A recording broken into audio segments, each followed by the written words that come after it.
श्री सद्गुरु महाराज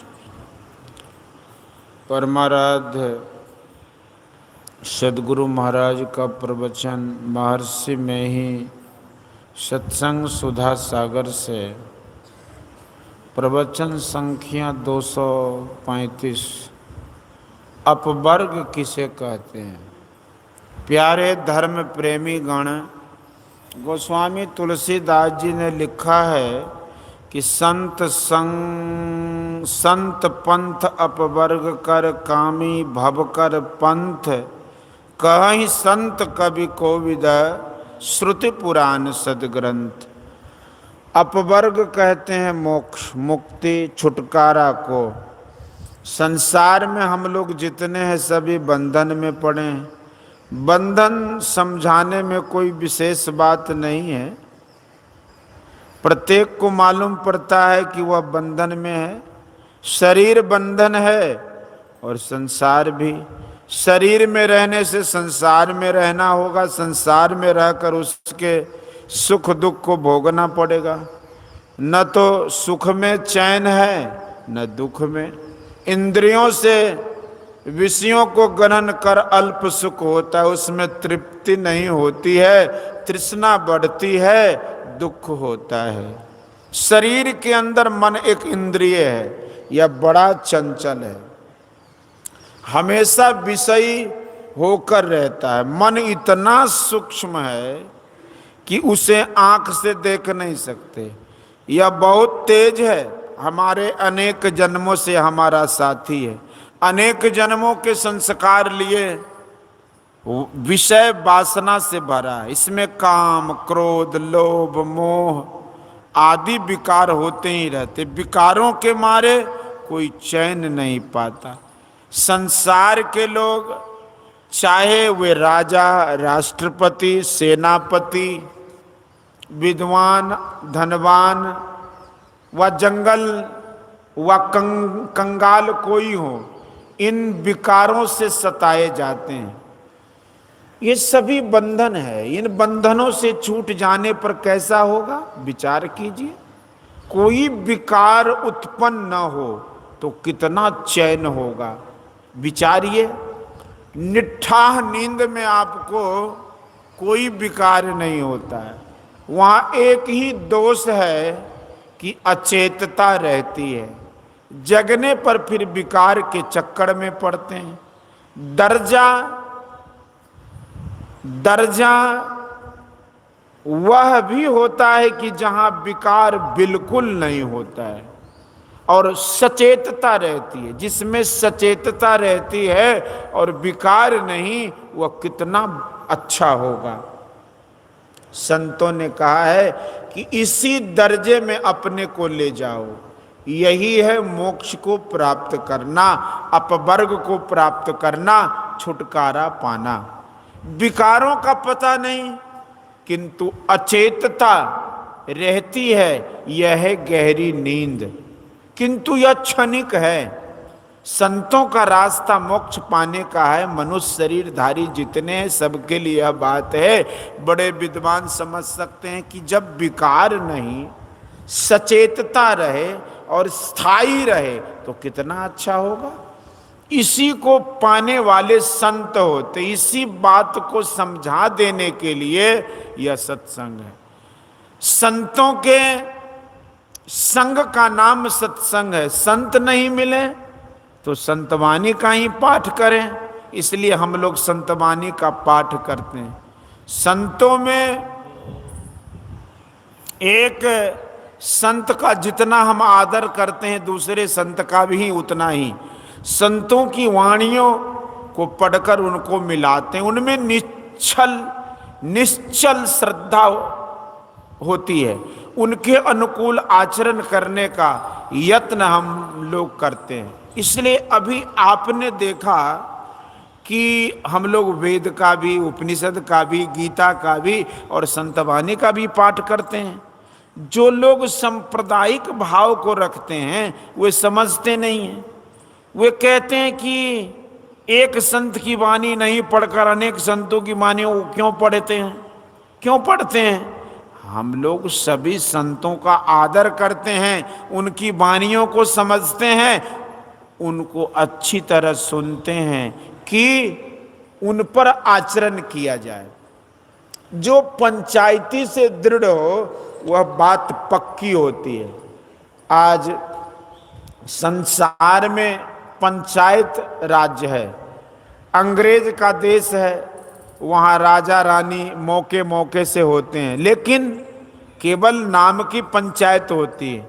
उसमें जो बात होती है उस पर उसको दस्तखत करना पड़ता है। संसार में जितने देश हैं सब में पंचायती राज है। कहीं कहीं राजा है तो नाम भर के लिए। सभी राष्ट्रों ने विचार कर पंचायत कायम की। इसी तरह संतों की वाणियों को पढ़िए, सुनिए, समझिए, मिलाइए, उनके अनुकूल चलिए तो मोक्ष अपवर्ग मिलेगा। संतों की वाणियों में ईश्वर की मान्यता बड़ी मजबूती से की गई है। ईश्वर की मान्यता में ईश्वर की भक्ति होती है। ईश्वर की भक्ति में स्तुति, प्रार्थना, उपासना, तीन बातें होती हैं। इसमें सब संतों का ख्याल का मेल है। स्तुति कहते हैं बड़ाई करने को, गुणगान करने को। प्रार्थना कहते हैं नम्रता पूर्वक कुछ मांगने को। सबका हृदय कुछ न कुछ मांगता है। क्या मांगो और किससे मांगो?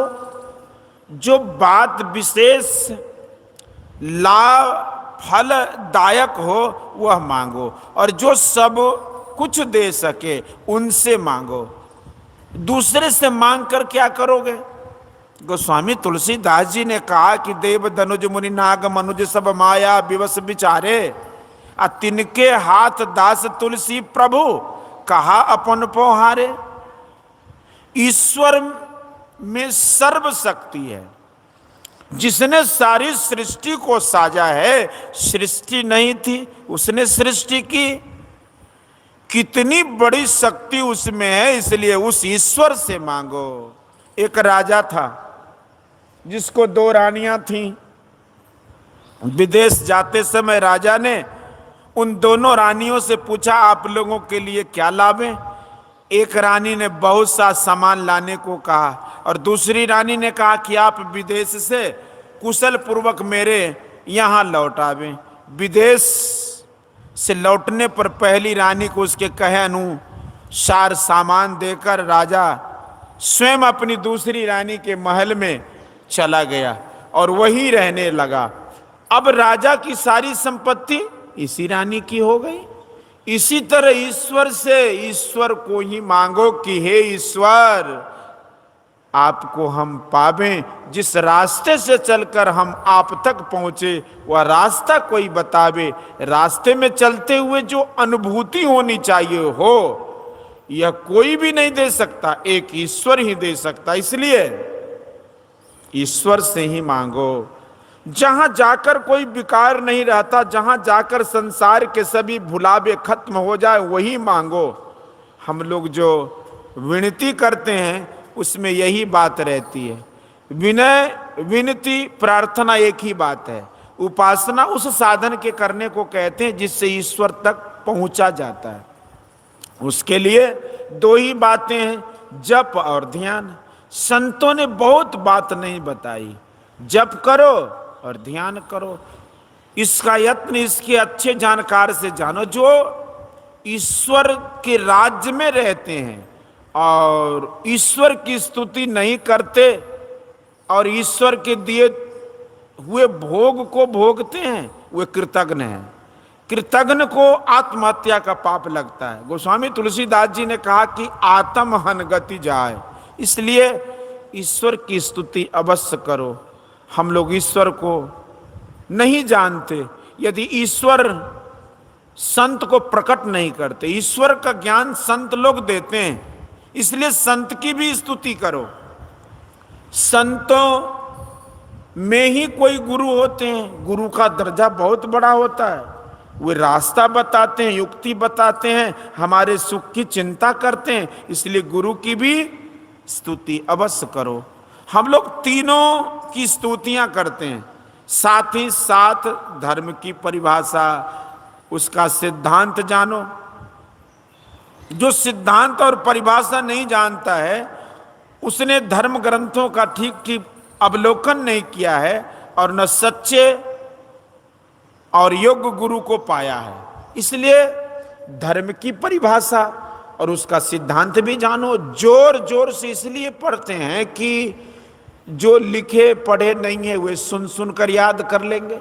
ग्रंथों के पाठ में आपने कबीर साहब के वचन में सुना, उसमें बताया गया कि हम लोग जो मुंह से बोलते हैं, अक्षरों में लिख सकते हैं, उसको वर्णात्मक और सार्थक शब्द कहते हैं।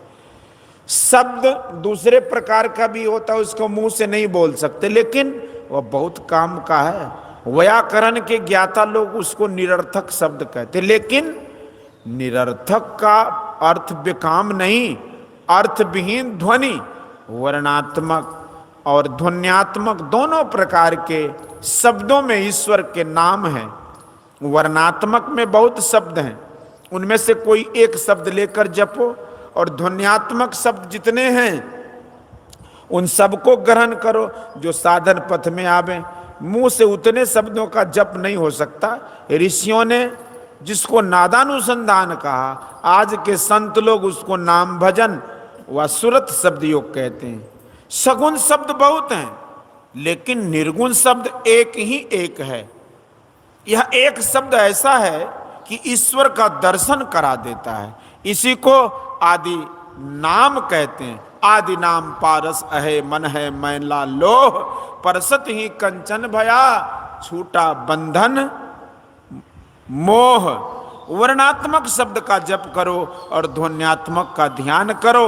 वर्णात्मक शब्द की इतनी महिमा है कि कबीर साहब ने कहा कि नाम जपत कुष्ठी भला, चुई चुई पड़े जो चाम, कंचन देह के काम का जामुख ना ही नाम, सुपने में बर्राई के धोखे वो निकरे नाम, वाके पग की पैतरी मेरे तन को चाम। ध्वन्यात्मक शब्द के भजन को कबीर साहब ने सहज योग कहा है। शब्द खोज मन बस करे सहज योग है ये, सत्य शब्द निज सार है यह तो झूठी देह। ध्वन्यात्मक शब्द का ध्यान करो और एक शब्द के द्वारा दूसरे शब्द को पकड़ो। इसलिए शब्द शब्द बहु अंतरा, शब्द सार का सीर, शब्द शब्द को खोजना, शब्द शब्द का पीर कहा है। जो एक शब्द को पकड़ता है वह उसके द्वारा दूसरे शब्द को भी पकड़ता है और अंत में निर्गुण नाम को पाता है। गोस्वामी तुलसीदास जी के शब्द में भी है, इस पर ध्यान दीजिए। बंदो राम नाम रघुवर को, हेतु कृषानुभानु हिमकर को, विधि हरिहरमय वेद प्राण सो, अगुण अनुपम गुण निधान सो। राम नाम निर्गुण भी है और सगुण भी है। मुंह से जो जपते हैं वह सगुण शब्द होता है, और जो कंठ तालु आदि से उच्चारण नहीं होता है वह निर्गुण है। अघोषम अव्यंजनम अस्वरम च अकंठ ताल ओष्ठम अनासिकम च अरेफ जातम उभयोष्ठ वर्जितम यदक्षरम न क्षरते कदाचित। अमृतनाद उपनिषद। शब्द शब्द सब कोई कहे वो तो शब्द विदेह, जिब्या पर आबे नहीं निरखी परखी कर दे। कबीर साहब। गुरु नानक देव जी के वचन में इस शब्द का बहुत वर्णन है। दोहाबली में गोस्वामी तुलसीदास जी ने लिखा है कि हिय निर्गुण नयनन सगुना रसना ना राम सुनाम, मनहु पुरट संपुट लसता तुलसी ललित ललाम। हृदय में निर्गुण, जिब्या पर सुंदर राम नाम और आंख में सगुण रूप है। ऐसा है कि जैसे सोने के डिब्बे में सुंदर रत्न भरा हो। जो ऊपर की चीज है वह सोने का डिब्बा है, वह सगुण है, और इस सगुण के अंदर निर्गुण है। न सगुण से भागो, न निर्गुण से, न सगुण को छोड़ो, न निर्गुण को, न सोने का अनादर करो, न हीरे का। दूसरों की निंदा मत करो, दूसरे की निंदा मत करो। दूसरों से कष्टों को पाकर भी, अपमान पाकर भी धर्म नहीं छोड़ो। धर्म के लिए कोई कष्ट देता है, अपमान करता है, तो उसको सह लो। बहुदेव उपासना छोड़कर एक ईश्वर की उपासना करो। श्रीमद् भगवत गीता के पाठ में आप लोगों ने सुना, भगवान श्री कृष्ण कहते हैं कि कर्मयोगी बनो, कर्म भी करो और उपासना भी। कर्म करने के कौशल को योग कहते हैं। कला यह है कि कर्म किया जाए और उसके फल से बचा जाए। इसलिए कहा कि कर्म करके ईश्वर पर अर्पण करो, आत्मरत होकर कर्म करो, कर्म फल छोड़ कर कर्म करो। कर्म फल छोड़ कर कर्म करने को लोग समझते हैं कि यह सरल है, लेकिन यह सरल नहीं है। आदमी ज्ञान तो बहुत कह सकता है, लेकिन आचरण करने में बड़ी कठिनाई होती है। बिना समत्व के ज्ञान कहना और ज्ञानानुकूल आचरण करना दोनों एक नहीं हो सकता। इसलिए आत्मरत होने का आत्मरत इस प्रकार होना होता है कि अपना निशाना अपने अंदर, अपने उस पर लगा रहना। सांभवी मुद्रा और वैष्णवी मुद्रा से आत्मरत होने का आरंभ होता है और चलते चलते अंत में पूर्ण होता है। ऐसे ही लोग जीवन मुक्त कहलाते हैं, आत्मदर्शी होते हैं। वेद में आज्ञा है कि आपस में सब मेल जोल से रहो। स्वराज मिला है, लेकिन मेल जोल की कमी है।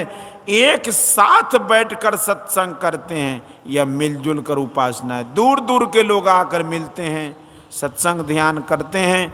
इस तरह मिलजुल कर रहना होता है। वेद में गौ पालन की भी आज्ञा है और गौ हिंसा मना है। गौ की तारीफ बहुत है। गौ का प्रत्यक्ष फल है। लोग माता का दूध केवल कुछ महीने तक पीते हैं, लेकिन गाय का दूध तो जीवन भर पीते। इसलिए गौ पालन कीजिए, हिंसा नहीं कीजिए, कल्याण होगा। बोलिए श्री सतगुरु। यह प्रवचन पूर्णिया जिला अंतर्गत खजूरी में वार्षिक अधिवेशन के शुभ अवसर पर दिनांक 8/5/1966 ईस्वी के अपराह्न कालीन सत्संग में हुआ था।